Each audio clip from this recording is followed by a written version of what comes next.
رحیم ایاک نعبد و ایاک نستعین.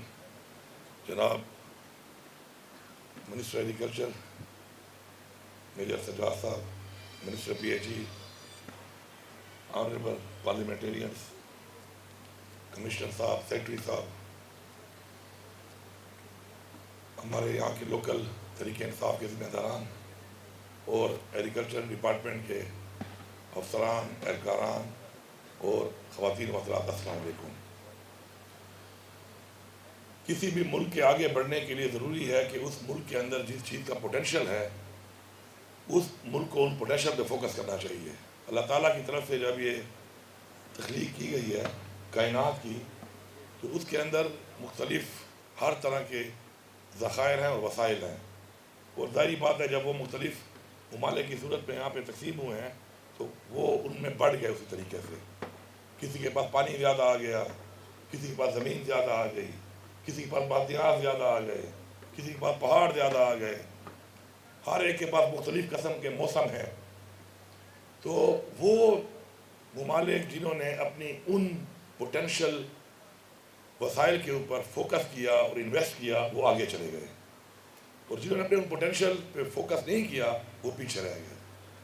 بدقسمتی سے پاکستان جو ہے, میں سمجھتا ہوں کہ اسلام پہ نام بننے والا ملک ہے, اور اس میں ہر طرح کے وسائل اس ملک میں موجود ہیں, جو کہ اگر دنیا میں آپ دنیا کی جغرافی پڑھیں تو آپ کو نظر آئے گا کہ بہت سے ممالک میں بہت سی چیزیں ایسی ہیں جو بالکل موجود ہی نہیں ہیں, لیکن الحمدللہ اس ملک میں ہر طرح کا ہر وسائل سے اللہ تعالیٰ نے ہمیں نوازا ہے. انفارچونیٹلی ہم نے ان کے بجائے کچھ اور چیزوں میں فوکس شروع کر دیا. ہمارے پاس بجلی تھی جو ہم بنا سکتے ہیں اور تھے بہت زیادہ, پانی سے سستی ترین دنیا کی بجلی, ہم نے اس کے بجائے کوئلے کے اوپر امپورٹ کر کے کوئلے کے اور فرنس آئل کے جو ہے پلانٹ لگانا شروع کر دیے, جو اتنے مہنگے جتنے کی بجلی دے رہے ہیں اس سے کئی سو گنا مہنگے ہمیں خالی بنانا پڑ رہا تھا. اس سے کیا ہوا, قرضوں میں ڈوبتے گئے, اپنے پوٹینشیل کو سستی ترین بجلی جو ہم خود نہیں بلکہ پوری دنیا میں اور جگہوں کو دے سکتے تھے اس پہ فوکس نہیں کیا. اسی طرح زراعت کا سیکٹر جو ہے ہمارا ایسا ہی ایک سیکٹر ہے جس پہ ہمارے پاس بہت بڑا پوٹینشیل تھا, بہت زیادہ زمین, ہر طرح کا موسم, اور پھر پانی کے بہت بڑے ذخائر. انفارچونیٹلی ہم نے وہ ڈیم نہیں بنائے, ہم نے زمینوں کو ذخیر نہیں کیا, اور اسی وجہ سے زراعت کے اس جو بیک بون, ریڑھ کی ہڈی, جو کہا گیا تھا کہ ایک زرعی ملک ہے پاکستان, جب پاکستان بنا تھا, اور ریڑھ کی ہڈی کا ایک نام دیا گیا تھا زراعت کو, اس میں وہ سیکٹر وہاں اتنا اوپر نہیں جا سکا. لیکن عمران خان کا ویژن, جو ہمیشہ سے عمران خان نے کہا کہ خود مختار ہونے کے لیے, خوددار ہونے کے لیے, اپنے فیصلے خود کرنے کے لیے آپ کو آزاد ہونا پڑے گا, اور آزاد قومیں وہی ہوتی ہیں کہ جو قرضوں میں نہ ڈوبی ہوں, جو اپنے پاؤں پہ کھڑی ہوں. تو انشاءاللہ ہم پختونخوا میں اپنے تمام اداروں کو, تمام محکموں کو, انشاءاللہ تمام سیکٹرز کو اپنے پاؤں پہ کھڑا کرنے پر گامزن ہیں. اور میں زراعت پہ یہاں پہ آپ سے بتانا چاہتا ہوں آپ کو کہ زراعت کے لیے اللہ تعالیٰ نے ہمیں ایک ماڈل دیا ہے. خالق اللہ تعالیٰ ہے اس کائنات کا, اس نے ہر علاقے میں اس علاقے کے موسم کے مطابق, اس علاقے میں اس کی پانی کی جتنی وہاں پہ سہولت ہے اس کے مطابق ہر قسم کا درخت, ہر قسم کا پھل اور ہر قسم کا فصل کے لیے ہمیں خود ہی بتایا ہے کہ کہاں پہ کیا ہو سکتا ہے, اور مزید پھر ہمیں عقل دی کہ ہم اس پہ ریسرچ کریں اور ریسرچ کر کے مزید اس کو بہتر کریں. انفارچونیٹلی ریسرچ نہیں ہوئی, اور اب اس طرف ہم انشاءاللہ گامزن ہو گئے ہیں. یہ جو آپ کا سینٹر آف ایکسیلنس بن رہا ہے یہ آج, تو اس کو تو بہت پہلے بننا چاہیے تھا. لوگوں نے اپنی کیپیسٹی میں کام کیا, پرائیویٹ سیکٹر نے کام کیا, لیکن حکومت نے کام نہیں کیا. تو انشاءاللہ ہم نے اپنی پروڈکشن بڑھانے کے لیے کرنا کیا ہے پھر, کہ ہم نے وہ والا بیج پیدا کرنا ہے, وہ والے فروٹ کے وہ والے ہم نے اسپیشیز پیدا کرنے ہیں, بنانے ہیں ریسرچ کر کے, کہ جو اس موسم سے مقابلہ کر سکیں, اور اس موسم کے علاوہ ریسرچ کے ذریعے کسی اور موسم میں بھی وہ اسی طرح کامیاب ہو سکیں. اور یہی چیز اپلائی ہوتی ہے فصل پر. کہہ رہے تھے کہ ٹھنڈے علاقے میں گندم نہیں ہو سکتی, آج ہو رہی ہے, اس سے زیادہ بھی ہو سکتی ہے. پروڈکشن جو ہے آپ کی وہ آپ بڑھا سکتے ہیں, چائنا کی جو پروڈکشن ہے، مسٹر شی نے وہ خان صاحب کے سامنے مجھے بتایا ایک دفعہ، خان صاحب بھی تھے، اس نے کہا ہماری 5 ٹائم زیادہ پروڈکشن ہے آپ سے. تو میں نے خان صاحب کو بولا، میں نے خان صاحب 5 ٹائم تو دور کی بات ہے، اگر ہم 2 ٹائم بھی کر لیں تو ہمیں جو ایک گندم امپورٹ کرنی پڑتی ہے ہمیں نہیں کرنی پڑے گی.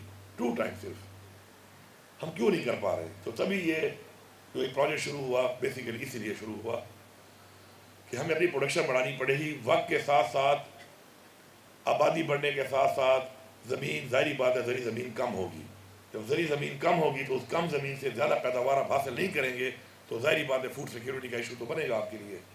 تو الحمدللہ ہم اس میں کام کر رہے ہیں. اس بہت کم ٹائم میں، 1 سال میں ہم نے اب تک جو مکمل کر لیے ہیں، کچھ چھوٹے ڈیم اور کچھ بڑے ڈیم جو سالہ سال سے شروع تھے. لیکن میرا ایک ویژن ہے کہ میں اس کام کو کام نہیں مانتا جب تک میری عوام اس سے مستفید نہ ہو رہی ہو. میں اس اسکول کو اسکول نہیں مانتا جس میں تعلیم نہ ہو. بلڈنگ سے میرا کیا کام ہے؟ اس ہسپتال کی بلڈنگ سے میرا کیا کام ہے جہاں پہ میرے لوگوں کو علاج نہ مل رہا ہو؟ میں ایک ایسے پروجیکٹ کو کہ ڈیم بن رہا ہے 10 سال سے اور وہ پتہ نہیں کسی پہاڑ میں بن رہا ہے، اور جب تک میرے زمیندار کی فصل نہیں ہوگی اس پانی سے میں اس کو نہیں مانتا ہوں. میں اس کو اس دن مانوں گا جس دن میرا زمیندار اپنی اس پانی سے اپنی زمین میں آبادی کرے گا. تو الحمدللہ اب تک 4 لاکھ کنال زمین جو ہے ہم ابھی تک سیراب کر چکے ہیں اس کم ٹائم میں. اور ابھی بھی میں یہاں سے نوشیرہ جا رہا ہوں، وہاں پر بھی ایک چھوٹا ڈیم ہم نے بنایا ہے جسے میں افتتاح کرنے لگا ہوں. لیکن ان چھوٹے ڈیموں کے ساتھ اور ان پروجیکٹ کے علاوہ ابھی ہم تقریباً اسی سال میں 4 لاکھ کنال زمین اور بھی انشاءاللہ سیراب کر دیں گے، مکمل کر کے گڈائے پروجیکٹ سے اسی سال کے اندر 8 لاکھ تک ہم کر لیں گے. اس کے علاوہ لیکن کچھ بڑے کام ہم نے کرنے ہیں ساتھ ساتھ، کیونکہ فوڈ سیکیورٹی کا ایشو بہت بڑھ چکا ہے. ہمارے پاس ایک پوٹینشیل تھا لفٹ کنال کا، ہمارا واٹر ریکارڈ کے مطابق، ٹریٹی کے مطابق ہمارا پانی کا حصہ تھا، ہم نے اس پہ کام نہیں کیا. 24 لاکھ کنال سے زیادہ زمین جو ہے اسے آباد ہونی ہے، اور ہمارا واٹر رائٹ ہے جو ہمارے واجداد نے بڑا لڑ جھگڑ کے اس صوبے کے لیے لیا تھا. الحمدللہ اس سال اس پہ کام شروع ہوگا، اور انشاءاللہ یہ ایک مرتبہ جو ہے CRBC لفٹ کنال کا یہ آپ کے پورے صوبے کی جو آپ کی فوڈ سیکیورٹی کا ایشو ہے اس کو حل کرے گا، اور پورے پاکستان میں ایک فوڈ باسکٹ بن کے سامنے آئے گا. اس کے ساتھ ساتھ ہمارے پاس اور بھی چھوٹے بڑے ایسے منصوبے ہیں جن پہ ہم نے انشاءاللہ فوکس کیا ہوا ہے، اس پہ بھی کام کریں گے. اور زراعت کی فیلڈ میں ہم اپنے اس صوبے کو خوراک کے حوالے سے خود کفیل کریں گے، اور ساتھ میں ایکسپورٹ کر کے ہم ان چیزوں میں جو ہمارا پوٹینشیل ہے اس سے مزید ریونیو بھی بڑھائیں گے. میں یہ سمجھتا ہوں کہ ہمیں یہ فیصلہ کرنا ہے کہ یہ جو ہم سوچتے ہیں کہ ہم پیچھے جا رہے ہیں، ہم آگے نہیں بڑھ رہے، ہمیں یہ فیصلہ کرنا ہے کہ یہ کس کی وجہ سے ہے. یہ ہماری ہی وجہ سے ہے. میں کچھ چیزوں کا الزام تو لگا سکتا ہوں کسی ملک کے اوپر، کسی مافیا کے اوپر، لیکن کچھ چیزیں جو ہیں نا وہ میں خود کر رہا ہوں، ان کے لیے مجھے خود ٹھیک ہونا پڑے گا. کیا جھوٹ بولنا اسلام میں منع نہیں ہے؟ جھوٹ ہم کیوں بول رہے ہیں؟ کیا ملاوٹ کرنا اسلام میں منع نہیں ہے؟ ہم ملاوٹ کیوں کر رہے ہیں؟ کیا رشوت لینے اور دینے والا دونوں جھرمی نہیں ہے؟ ہم کیوں لے اور دے رہے ہیں؟ اس پہ ہمیں فیصلہ کرنا پڑے گا کہ ہم نے اگر آگے بڑھنا ہے تو ہمیں اپنے اندر تبدیلی لانی پڑے گی. یہ تبدیلی جب ہم لے آئیں گے تو ہمیں کچھ کرنے کی ضرورت ہی نہیں ہے. اللہ تعالیٰ کی ہمارے پہ اتنی بلیسنگ ہو جائے گی، اتنا کرم ہو جائے گا کہ ہم اس کے ان لوگوں میں شامل ہو جائیں گے کہ جن کو اس نے انعام دیے تو ہمیں وہ اپنے کرم سے ہی ٹھیک کر لے گا. ہم نے مل کر اپنی اپنی کیپیسٹی کے اندر اپنی ذات سے نکل کر اپنے علاقے کے لیے، اپنے صوبے کے لیے، اپنے ملک کے لیے سوچنا ہے. اور اگر ہم یہ نہیں سوچیں گے تو ہم آگے نہیں بڑھ سکتے. بڑی حیران کن بات ہے کہ ہماری وہ اسلامی تعلیمات جس سے ہمیں بہت آگے جانا چاہیے تھا، ہم نے ان سے کوئی فائدہ نہیں لیا. وہ مذاہب، وہ ممالک جن کو یہ تعلیمات نہیں ہیں ان کے مذہب کے اندر، انہوں نے ہماری ہی تعلیمات کو اڈاپٹ کر کے ان کے اندر کام کر کے ترقی کر لی ہے، اور ہم نے اس تعلیمات کے اوپر اپنے آپ کو نہیں لگایا، اس پر عمل درآمد نہیں کیا. تو کہتے ہیں انگریزی میں کہتے ہیں اٹس نیور ٹو لیٹ، کبھی بھی بہت زیادہ دیر نہیں ہوتی. اگر آج بیٹھا ہوا ہر شخص یہ فیصلہ کر لے کہ وہ اپنے اندر سے آج سے یہ فیصلہ کرے گا کہ وہ اپنے لیے نہیں، اپنے ساتھ کسی اور کے لیے بھی جیے گا، اپنے اخلاقیات بڑھانے کے لیے اپنے علاقے میں، اپنے صوبے میں، اپنے گھر سے شروع کر کے وہ پورے ملک، اپنی قوم کے لیے، انسانیت کے لیے، اس معیار کو بڑھانے کے لیے کوئی نہ کوئی کردار ادا کرے گا. تو میرے خیال میں یہ سفر اگر شروع ابھی کر لیں تو ہمارے حالات ابھی سے ٹھیک ہونا شروع ہو جائیں گے. تو ہم نے اپنا اپنا کردار ادا کرنا ہے. اپنا کردار ادا کر کے ہمارے باوجود نے جو قربانی دی اس ملک کو حاصل کرنے کے لیے جانی اور مالی، اس کو ملک کو ہم نے وہ ملک بنانا ہے، اور وہ ملک ہم اس کو بڑے آرام سے بنا سکتے ہیں. بحیثیت مسلمان بھی آپ یہ سوچ لو کہ دنیا میں صرف مسلمان پہ ہی کیوں ہر طرح کا عذاب ڈھایا جا رہا ہے. جنگیں ہو رہی ہیں تو مسلم ممالک پہ ہو رہی ہیں. آپ پچھلے 4 دہائیوں میں اٹھا لیں، جو بھی جنگ ہوئی ہے ویتنام کے بعد امریکہ نے کوئی جنگ نہیں لڑی ہے کسی اور ملک سے. ہمارے پہ ہی جو ہے چڑھائیاں کر رہے ہیں، ڈائریکٹ یا انڈائریکٹ مسلمانوں کو انوالو کیا ہوا ہے. فلسطین میں حال دیکھ لیں، مسلمانوں کو حقوق نہیں مل رہے. آپ کشمیر میں چلے جائیں، اقوام متحدہ کی قرارداد منظور ہے، امپلیمنٹ نہیں ہو پا رہی. اتنی بڑی مسلم امہ، اتنے بڑے مسلمان ممالک ہیں، اپنی ہوئی قرارداد مسلمانوں کے لیے کشمیر کے لیے ہم اس کو امپلیمنٹ نہیں کرا پا رہے. شام جائیں، مصر جائیں، عراق جائیں، کبھی ایران پہ مسئلہ بنا ہوا ہے. افغانستان ہے تو کبھی رشیا کے ساتھ اس کو ٹکرا دیا، وہاں سے پھر امریکہ خود ٹکر گیا. پھر اب کوئی نئے پروگرام بنا کے بیٹھے ہوں گے. اس بارڈر کی وجہ سے ہمارے حالات، ہمارے صوبے کے حالات خراب ہو رہے ہیں. یہ ہم سوچیں کہ مسلمان ہی کیوں؟ اس لیے کہ غزوہ ہند مسلمانوں کے بارے میں بتائی گئی ہے. غزوہ ہند مسلمانوں نے لڑنی ہے. اس پوری دنیا پہ مسلمانوں نے ایک طرح کا اپنا قبضہ تو نہیں کہوں گا، اپنے آپ کو اسٹیبلش کروانا ہے. اسی لیے انہوں نے اسٹڈی کیا ہوا ہے اس چیز کو، اور وہ اس کے خوف سے آپ کو دبا رہے ہیں. اور آپ کو جو اپنے ایمان کے مطابق قرآنی تعلیم کے مطابق بتایا گیا ہے، آپ کو پرواہ نہیں ہے اس کی. آج جہاد کا نام آپ لے سکتے ہیں؟ کیا آپ میں سے کوئی شخص کھڑا ہو کے یہ کہہ سکتا ہے، یا کوئی عالم کوئی یہ کہہ سکتا ہے کہ اسلام میں جہاد نہیں ہے؟ اسلام میں جہاد بھی ہے، اور اسلام میں 3 طرح کا جہاد کا حکم ہے: نفسی جہاد، مالی جہاد اور جانی جہاد. آج آپ جانی جہاد کی بات نہیں کر سکتے. کیوں نہیں کر سکتے؟ کہ میرا آقا خفا نہ ہو جائے. آقا تو اللہ تعالیٰ ہے جسے ہماری تخلیق کی ہے. کوئی اور آقا ہے، وہ یہ نہ کہیں کہ میں ایکسٹریمسٹ ہوں. عمران خان اسلامیہ فوبے میں دنیا کو کیوں بتاتا رہا؟ اسلامیہ فوبے کیوں اس نے بات کی کہ ہماری اس دی ہوئی تعلیم کو اسلامیہ فوبے کا نام دے، ایکسٹریمزم کا نام دیا جاتا ہے، اور میں اس کا نام تک نہیں لے سکتا. آج ہم نام نہیں لے رہے، کل شاید ہمارے بچوں کو پتہ ہی نہ ہو اس بات کا کہ حکم تھا بھی صحیح ہمارے لیے. تو ہم کس طرف جا رہے ہیں؟ ہم کس طرف ہماری ڈائریکشن ہے؟ کس طرف ہم موو کر رہے ہیں؟ کیا ہماری منزل ہے؟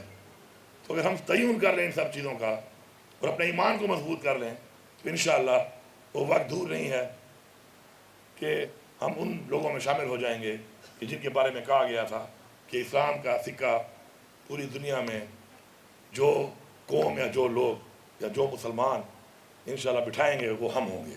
وہ ہمارا یہی دور ہے، اور ہماری یہ دعا ہونی چاہیے.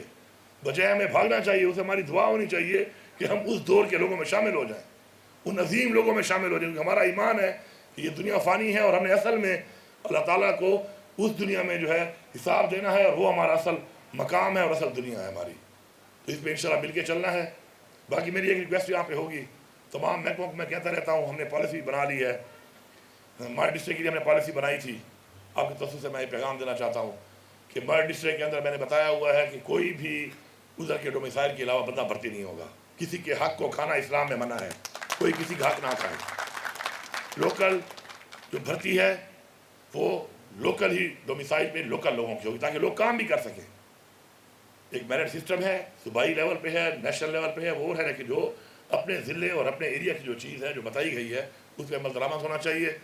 اور میری تمام محکموں سے ریکویسٹ ہوگی، اپنے پارلیمنٹیرین سے ریکویسٹ ہوگی کہ ایسی پوسٹ جس کے لیے میرٹ نہیں ہوتا اور آپ کو مل جاتی ہے تو کم از کم اسی ایریا کا بندہ لگایا کرو تاکہ وہ ڈیوٹی کر سکے. اب میں یہاں پہ ڈی خان کا بندہ بھرتی کر لوں، چوکیدار وہ یہاں پہ رہ سکتا ہے، وہ ڈیوٹی کر سکتا ہے. آج میں وزیر اعلیٰ ہوں، میں کرا سکتا ہوں. کیا ہوگا؟ تنخواہ لے سکتا ہے، کام نہیں کرے گا. ایسے کرتے کرتے ہم نے ہزاروں ایسے لوگ لگا دیے کہ شاید وہ کام کرنا چاہتے ہوں لیکن کیپیسٹی نہیں ہے. پہلے یہاں پہ کرائے پہ گھر لے گا تو کھائے گا کیا، گھر کیا بھیجے گا، رہے گا کیسے یہاں پر؟ تو لوکل لوگوں کو اگر لگایا جاتا تو شاید اس سے فائدہ یہ ہوتا کہ وہ بیچارے جو شاید کوئی چاہتے بھی ہیں کہ وہ حق حلال کھا لیں اور حق حلال سے اپنی ڈیوٹی کریں، وہ مجبوری کے تحت کیونکہ گھر نہیں ہوتا، رہائش نہیں ہوتی، اور اتنا دور وہ رہ نہیں سکتے، تو اس وجہ سے بیچارے جو ہے حلال سے حرام کی طرف کنورٹ ہوئے پڑے ہیں.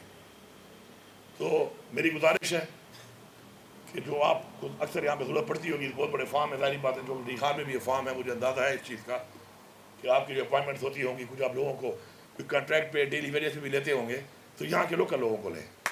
اسی اسی ایریا کے لوگوں کو جو یہاں رہ رہے ہیں تو چاہے آپ دور سے لے کے آئیں لوگوں کو اس کے لیے، تو میری تمام ڈپارٹمنٹ سے یہ ریکویسٹ ہے، لوگوں کو موقع فراہم کریں، لوگوں کے لیے مسائل پیدا نہ کریں، کیونکہ ان لوگوں نے جو ووٹ دیا ہے ایک پولیٹیکل گورنمنٹ کو، کیونکہ ایک پولیٹیکل گورنمنٹ سے پھر اپنا ویژن دیتی ہے وہ ایڈمنسٹریشن کو، جس کو اس نے امپلیمنٹ کرنا ہوتا ہے، تو وہ عوام کے لیے سہولیات پیدا کریں، اور سہولیات پیدا کرنا ہماری ذمہ داری ہے، اس کا ہمیں جواب دینا پڑے گا۔